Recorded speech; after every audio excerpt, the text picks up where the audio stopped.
Good morning, everyone. My name is Kiranmai Uppuluri, and today I will present my paper titled Influence of Temperature on the Performance of Nafion-coated ruthenium oxide-based pH electrodes.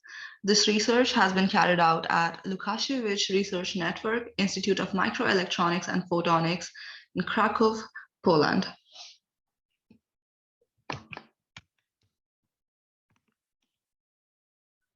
I work for a project called Aquasense, which stands for Water and Food Quality Monitoring using autonomous sensors and intelligent data gathering and analysis. We are a group of 16 researchers across 9 European countries with 12 academic partners. The green conical flasks that you see on the screen represent them, and 2 industrial partners, the blue conical flasks, and the host institution, represented by the red logo, is the host institution, University of Glasgow. Now, in Aquasense, my individual research is based on development of pH, temperature, conductivity, and dissolved oxygen sensors. In my project, I have 3 main tasks. First, to synthesize new materials, for which I'm usually using metal oxides, but we also use other materials to explore their applicability for sensing pH, temperature, and so on, such as tungstates, phosphates, etc. Once we synthesize the new material, we fabricate the sensors, for which I'm primarily using screen printing technology. And once the sensors are ready, we investigate the performance, which is focused on sensitivity, stability, and selectivity of those sensors.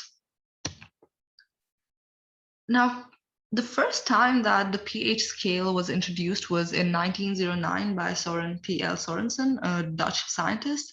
And this scale described the range of pH from 0 to 14, although this is not strict. In nature, we can find pH below and above this range. But usually, this is the most widely accepted scale, where 7 is neutral pH and anything below is acidic, above is alkaline. He also introduced the equation that we see on screen, pH equal to the negative logarithm of concentration of H+ ions. And this scale gave birth to the many color-based pH tests that we are familiar with, like the litmus test or the color test.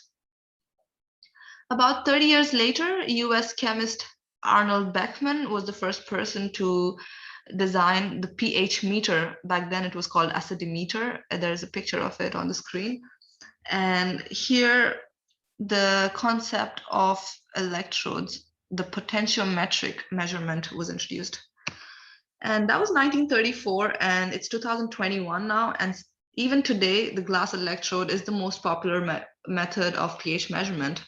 So one might ask that if it worked for so many years so well, why do we need to replace it? What is the need for a new type of pH sensor? So here on the screen, we see a glass electrode. I found it in my laboratory one day. I think one of my colleagues forgot to put it in the electrolyte solution for storage after measurement. And we can see that next to the yellow star, the liquid inside the electrode seeped out and formed a solid salt surface.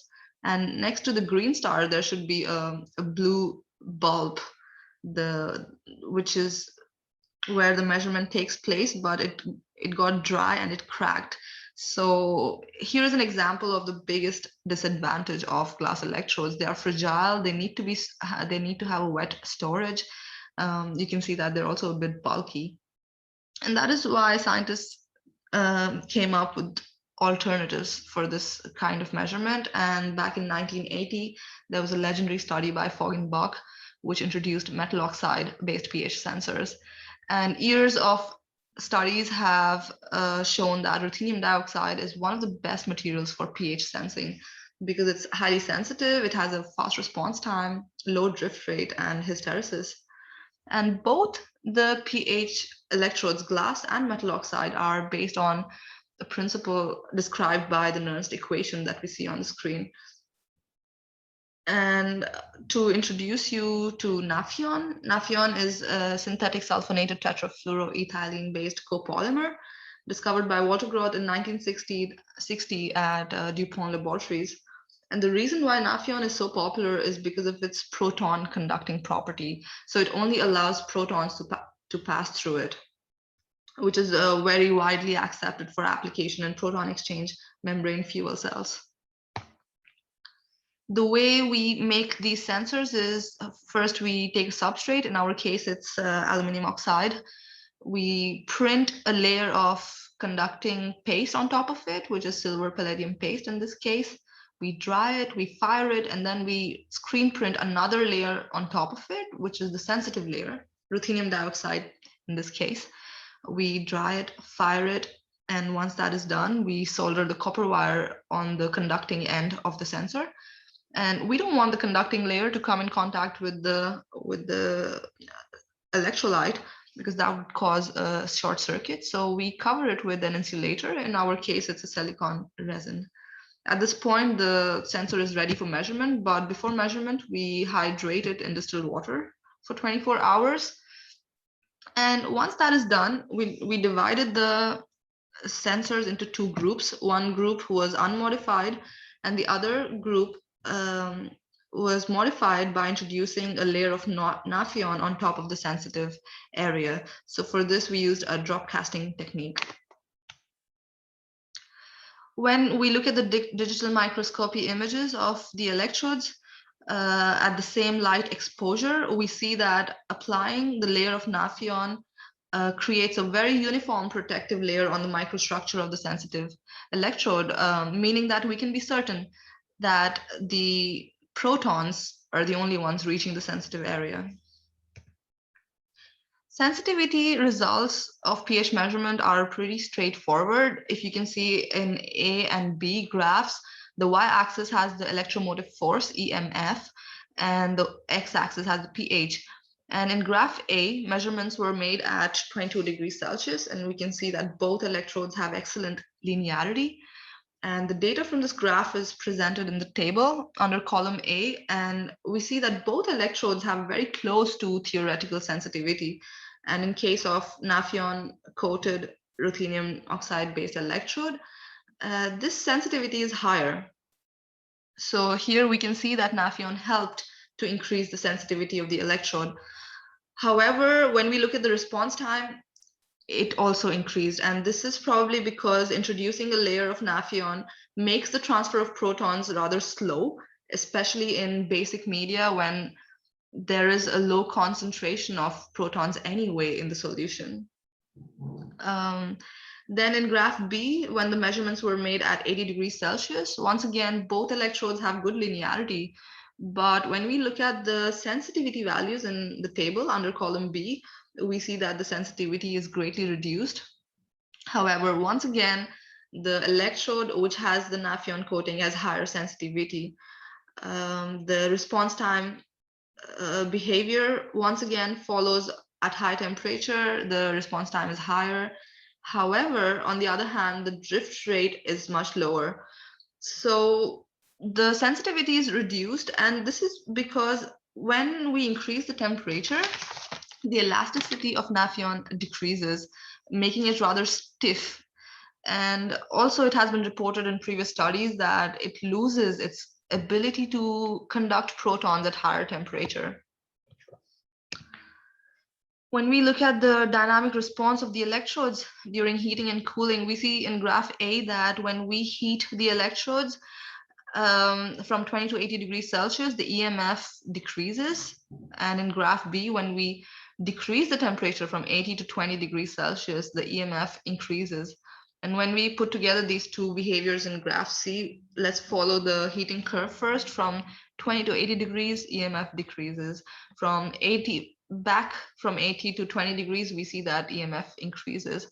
However, at this point, when we look at the y-axis, we see that there is an potential shift in the EMF of the electrode. And this shift was higher for the electrode without Nafion coating. So when we came back to room temperature, the electrode without Nafion coating had a potential shift of about 20.5 millivolts, whereas the one with Nafion coating had a shift of about 14 millivolts. So that was another advantage of using Nafion. So to conclude, we saw why metal oxide-based pH sensors are helpful in overcoming the drawbacks of glass electrodes. Ruthenium dioxide-based pH electrodes were fabricated in this study using screen printing technology, and they were modified with a layer of membrane on top of the sensitive layer using drop casting technique. We have also seen how the modification of the electrode with Nafion helped to increase its sensitivity. It helped also to lower its drift rate, but unfortunately, at the same time, there is an increase in response time.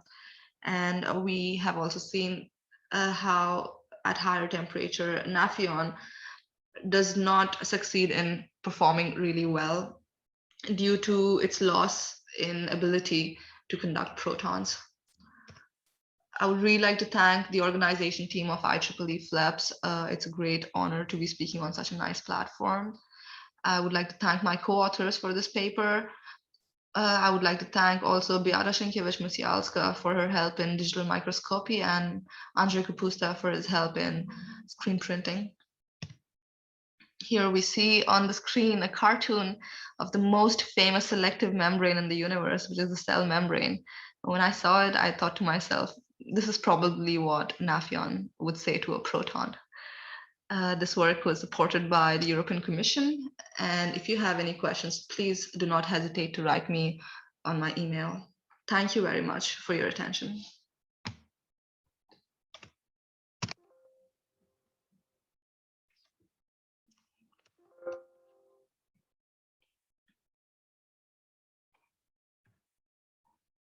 So,